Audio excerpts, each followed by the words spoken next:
Bonjour à tous, j'espère que vous allez bien. Bienvenue dans cette toute nouvelle vidéo, bienvenue dans mon top 15 slasher movies. Alors je sais que certains vont être ravis donc de pouvoir voir ce genre de vidéo. C'est un genre de film qui aujourd'hui est quasiment oublié, au fond du trou. Mais alors j'ai voulu absolument vous placer 15 films qui me tiennent vraiment à cœur. Alors soyez indulgents dans les commentaires, ce top n'est bien sûr que le mien, ce n'est certainement pas le vôtre. On commence tout de suite parce que sinon la vidéo va être très longue. 15e position, j'ai classé Le Bal de l'horreur, sorti en 1980, l'original réalisé par Paul Lynch. Alors écoutez, mention spéciale à son remake que tout le monde déteste et que moi j'aime énormément. Je n'ai jamais compris pourquoi tant de haine envers le remake signé Nelson McCormick. Alors au casting de ce film, Leslie Nielsen, Jamie Lee Curtis. C'est vrai que Jamie Lee Curtis c'était tout simplement la reine des Scream Queens à l'époque. Alors écoutez, on va tout simplement, je vais vous lire ce qui est noté derrière ce Blu-ray. Jamie Lee Curtis au top de sa forme, un ton inquiétant qui manque à la plupart des slashers d'aujourd'hui. Alors je ne vais pas m'attarder sur le synopsis, sinon la vidéo va être très longue. Alors, Le Bal de l'horreur en 80, avec plus de 15 millions de dollars de recettes de film.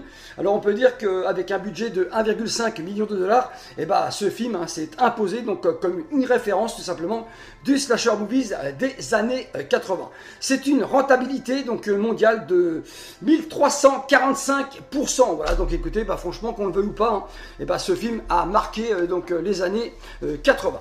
14e position, en Blu-ray, dans la même position, dans la même collection, 100% Frayeur, The Slumber Party Massacre, que j'avais partagé sur la chaîne, fête sanglante. Alors franchement, féroce, teinté d'humour noir, une soirée de pyjama culte et sanglant aux échos féministes. Donc c'est vrai que c'est un film quand même plutôt féministe, il y a vraiment que des femmes dans ce film. Alors, du très bon slasher façon 80, un régal, c'est sexy, politiquement incorrect, mais le but est aussi de vous faire vraiment peur. Voilà, franchement, très bonne petite surprise. C'est vrai que c'est un film qui va très vite, il est court, mais on passe un bon moment. Il est sorti en 1982, film 100% féministe, bien sûr, fête sanglante, réalisé par Annie Holden-Jones. Voilà, écoutez, c'est même une femme qui a réalisé ce film.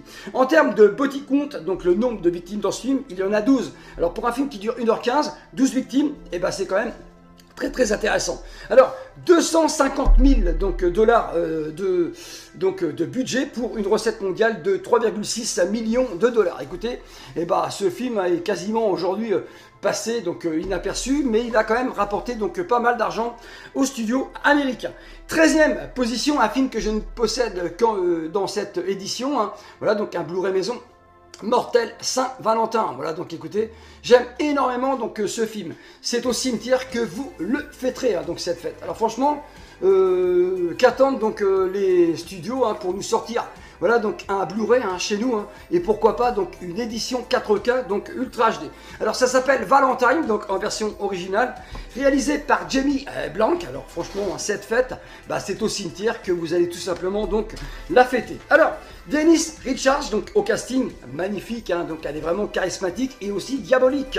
David Boreanaz, écoutez, qu'on a vu dans Buffy contre les vampires, Marley Shelton, qu'on a aperçu dans Scream 4 de Wes Craven, et Catherine Eggers. Voilà, direction la morgue pour cette dernière. Voilà, franchement, c'est un budget de 10 millions de dollars pour 29 millions rapportés au box-office mondial. Alors, deuxième source, sur JP Box Office Mobile, ce serait en réalité 36 millions de dollars. Voilà, il y a quand même 7 millions d'écart entre ces deux. Voilà, entre ces deux chiffres que j'ai pu rapporter. Alors, c'est 366% de rentabilité, c'est quand même très bon. Et enfin, ce film va rassembler 662 298 spectateurs. C'est un slasher, bien sûr, post-Scream, sorti en 2001. Franchement, moi, j'aime énormément ce film et je pense que je l'aimerai toujours. Voilà, alors on continue.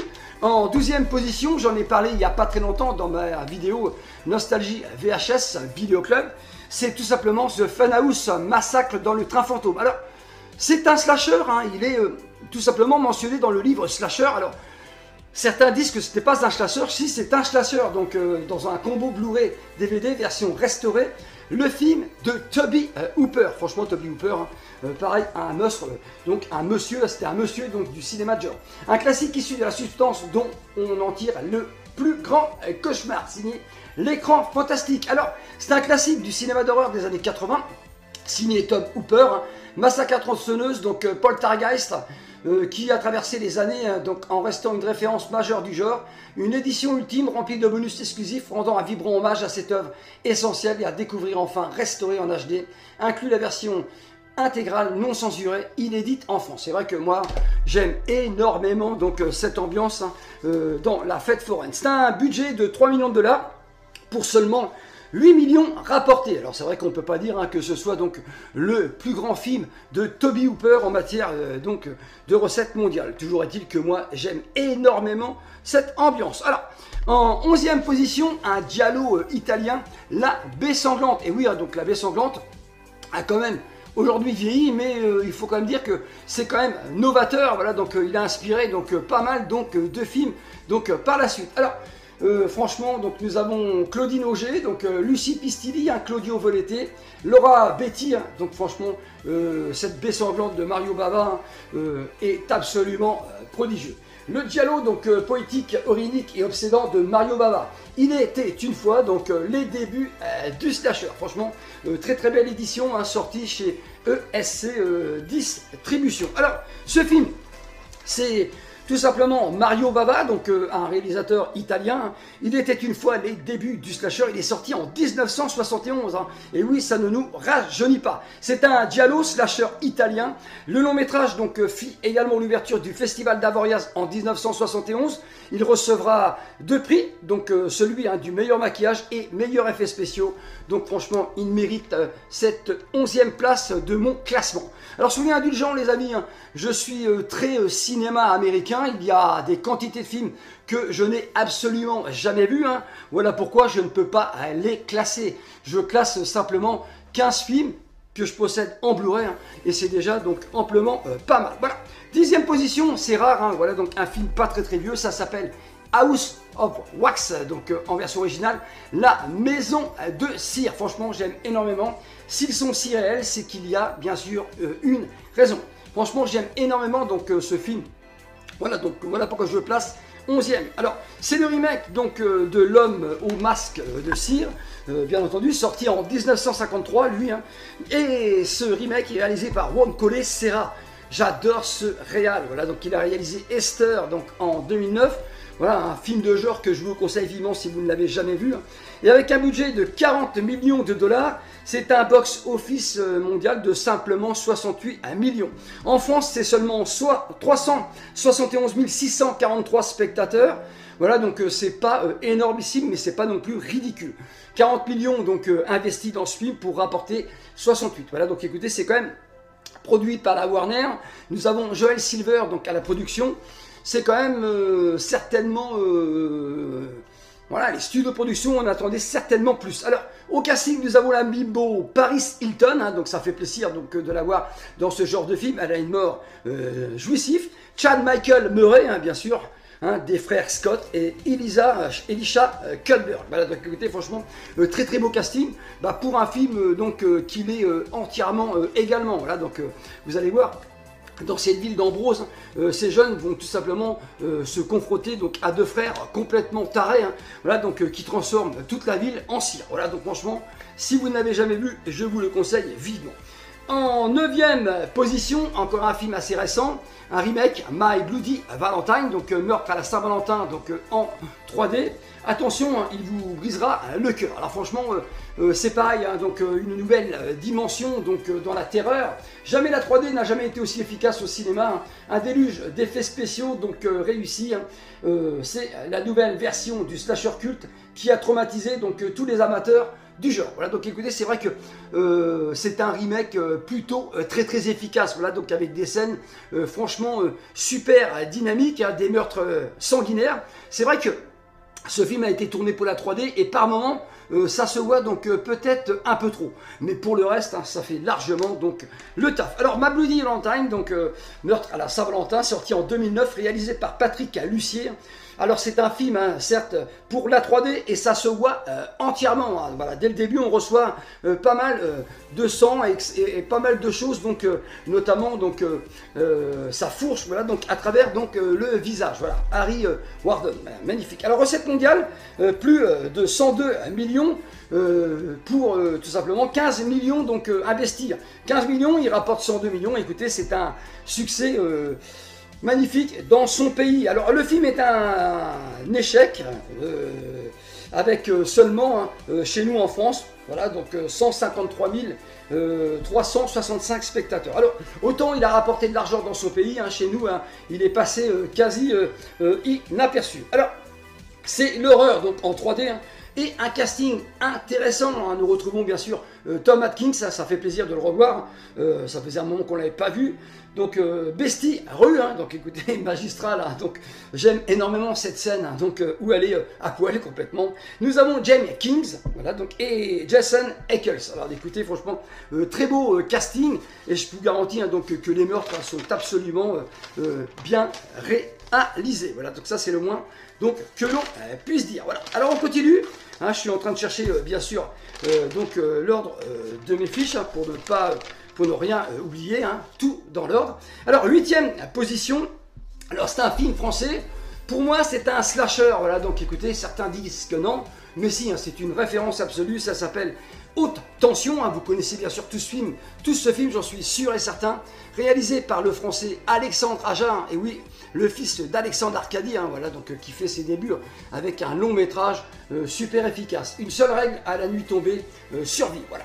Alors tout simplement, donc une bombe signée Mad Movies, un des meilleurs films de genre français, signé Première, terrifiant, une réussite signée L'écran fantastique. Alors franchement, c'est un steelbook à l'intérieur, donc un steelbook hein, qui fait donc largement donc l'affaire. Voilà, donc avec un visuel extraordinaire. Alors franchement, si ça c'est pas un slasher, hein, donc quand on voit Philippe Naon, donc le tueur, voilà, donc poursuivre Cécile de France, donc avec notamment donc une scie circulaire. Voilà, donc là on a un hommage tout simplement au plus grand slasher, hein, donc je pense notamment à Leatherface dans Massacre à la tronçonneuse. Alors écoutez, Haute Tension est sorti en 2003 avec un budget de 2,5 millions donc, de dollars. Il va rapporter un peu plus de 6 millions de dollars. C'est une rentabilité de 241%. Et en France, c'est seulement 110 544 spectateurs. Voilà, donc c'est vrai que nous, on a quand même du mal hein, donc, à aller voir donc, ce genre de film au cinéma.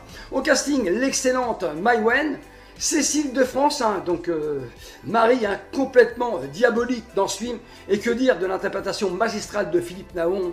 Je retiens donc cette magnifique prestation, hein. Il fout donc vraiment les chocottes, hein. L'histoire de ces deux frangines, non ces deux amis hein, qui vont aller tranquillement à la campagne jusqu'à ce qu'un tueur donc sonne à la porte, et là il va massacrer donc toute la famille, hein. Donc c'est absolument une boucherie phénoménale. 7e position, tu es le suivant. Voilà, donc écoutez, You're Next. Voilà, donc là, hein, je suis dans les films un peu plus récents. J'aime énormément. Un défouloir signé Le Journal du Dimanche. Une véritable bombe signée Cinématiseur. Inventif et sans concession signé Mad Movies. Alors franchement, rien que le design donc, des tueurs Voilà, donc ça m'avait franchement donc captivé. Un véritable carton plein, donc du grand art signé L'écran fantastique. Un dîner de famille qui tourne au jeu du massacre, c'est gore et c'est jouissif. C'est vrai que cette histoire donc, de famille qui se réunissent donc, et qui vont tout simplement se faire buter voilà, donc, par des tueurs déguisés avec des animaux, hein, voilà, des masques d'animaux. Et tout ça pour un héritage familial. Voilà, donc c'est assez réaliste pour le souligner. Hein. Ça pourrait très bien arriver. Alors, You're Next, sorti en 2011. Il y a une Final Girls redoutable dedans, hein, donc c'est Charlie Winston qui interprète Erin. Et nous avons également en casting, donc qu'on aime revoir, voilà, Barbara Crampton, voilà, donc une femme hein, qu'on voyait souvent donc, dans le cinéma de Stuart Gordon. Alors le film est réalisé par Adam Wingard, hein, donc Godzilla vs Kong en 2001, 2021 c'était lui, Godzilla X Kong de l'année dernière en 2024 c'était également lui. Et avec ce budget de 1 million de dollars, Your Next, voilà, donc va rapporter 13 millions de dollars au box-office mondial, voilà, donc, et il reçoit donc le prix du public au festival de Gérardmer en 2013, plus un prix, hein, donc le prix du jury à Sci-Fi, voilà, donc écoutez, franchement, si vous n'avez jamais vu Your Next, je vous le conseille vivement, ça déboîte sévère. 6e position, voilà, donc un film tout simplement sur les légendes urbaines, Urban Legend, voilà, donc écoutez, franchement, bah moi j'aime, voilà, donc j'aime ce film, sorti donc dans cette édition de chez ESC, voilà, en Blu-ray. Franchement, moi j'aime énormément. Vous adorez avoir peur, vous allez peut-être le regretter donc avec ce film. Un slasher incontournable des années 90, et oui, hein, c'est un slasher encore, donc on va dire post-Scream. Alors, il est sorti en 98, réalisé par Jamie Blanc, avec un body count de 11 victimes, hein, donc c'est quand même plutôt sympathique. Alors franchement, avec un budget de 14 millions de dollars, il va rapporter donc en tout plus de 72 millions. C'est une rentabilité de 518%. Et en France, il va rassembler 991 979 spectateurs. Voilà, donc écoutez, c'est vrai que là, le slasher avait tout simplement été relancé. Voilà, donc notamment grâce à Monsieur Craven. Et ça se sent parce que c'est vrai que ces films réunissaient pas mal donc, de gens dans les salles obscures en France. Au casting, hein, voilà, on aperçoit Robert Englund, voilà, donc écoutez, Robert Englund, Freddy Krueger bien sûr, Tara Reid et Jared Leto, voilà, donc écoutez, il y avait un casting quand même pour le moins donc très très intéressant. Voilà, 5e position, The Texas Chainsaw Massacre, Massacre à la tronçonneuse, voilà, réalisé par Tobe Hooper, alors l'un de ses plus grands films. Même si aujourd'hui cette œuvre a quand même vieilli, hein, c'est pareil, une mention spéciale pour son remake hein, de Marcus Nispel que j'aime énormément. Voilà, Tobe Hooper, donc au sommet hein, de son art, c'est le film qui m'a terrifié hein, selon William Friedkin. Alors franchement, c'est vrai que... Alors, Master 4K quand même pour le moins, donc discutable. Massacre à la tronçonneuse, sorti en 1974, et oui, hein, donc plus de 50 ans ce film. Tobe Hooper, donc avec ce film, va tout simplement naître Leatherface, voilà. Et une nouvelle, donc Scream Queen, voilà, une Final Girl, Marilyn Burns, voilà, donc avec un budget de 140 000 de dollars. C'est une rentabilité de 19%. Voilà, donc... c'est pas un film qui a rapporté donc énormément d'argent. Je suis en train de regarder ce que j'ai noté.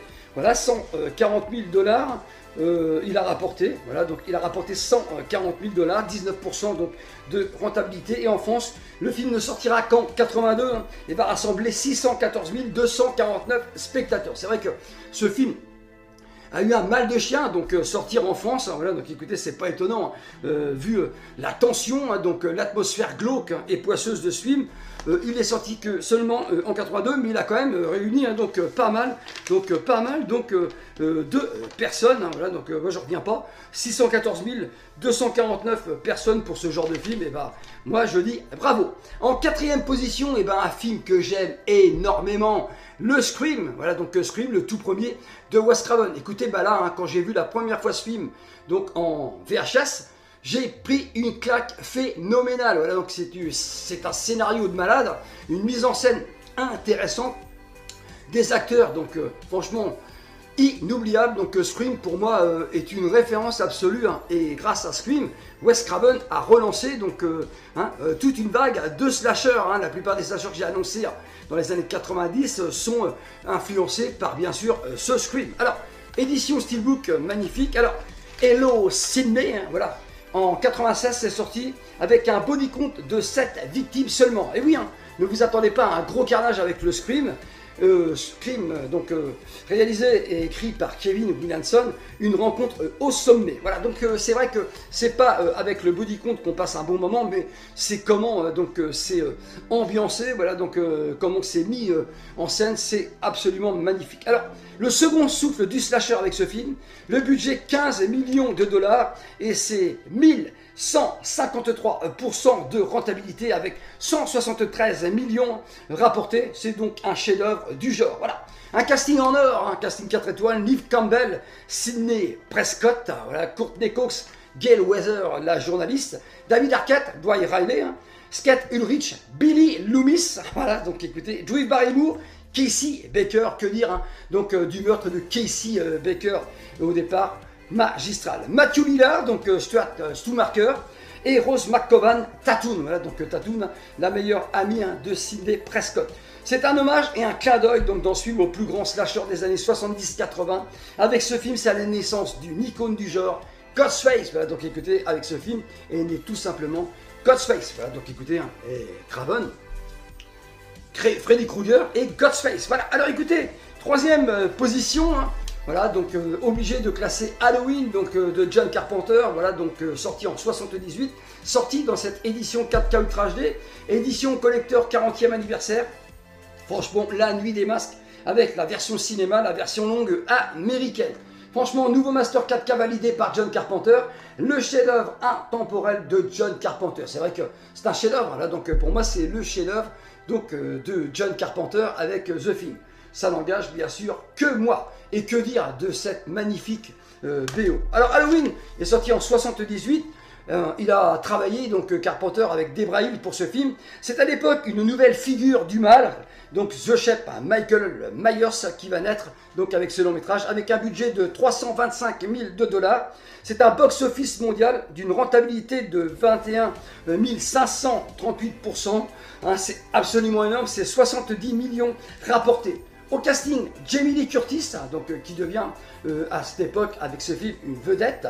C'est une Scream Queen et une excellente Final Girl, donc qu'on voit encore bien sûr maintenant donc, dans les derniers Halloween que personnellement moi j'ai apprécié. Alors en France, voilà, donc c'est quand même seulement 283 934 spectateurs. Il est devenu culte grâce au marché de la vidéo. Avec un body count de seulement 5 victimes, ce n'est pas là-dessus donc qu'on retient le plus notre attention, c'est tout simplement, encore une fois, comme Craven l'a fait donc avec Scream, c'est la mise en scène, voilà, donc la mise en scène et franchement l'ambiance, voilà, donc l'ambiance glauque. Voilà. Franchement, il mérite donc tout simplement la place donc, de troisième de mon classement. Deuxième position, oui, je suis à fond Craven, Les Griffes de la Nuit à Nightmare on Main Street, en sortie en 84, dans cette édition donc, que tout le monde a défoncé, voilà, donc a défoncé, c'est étonnant, voilà, donc on est aujourd'hui le 28 janvier donc 2025, il y en a toujours un donc de dispo dans mon Leclerc.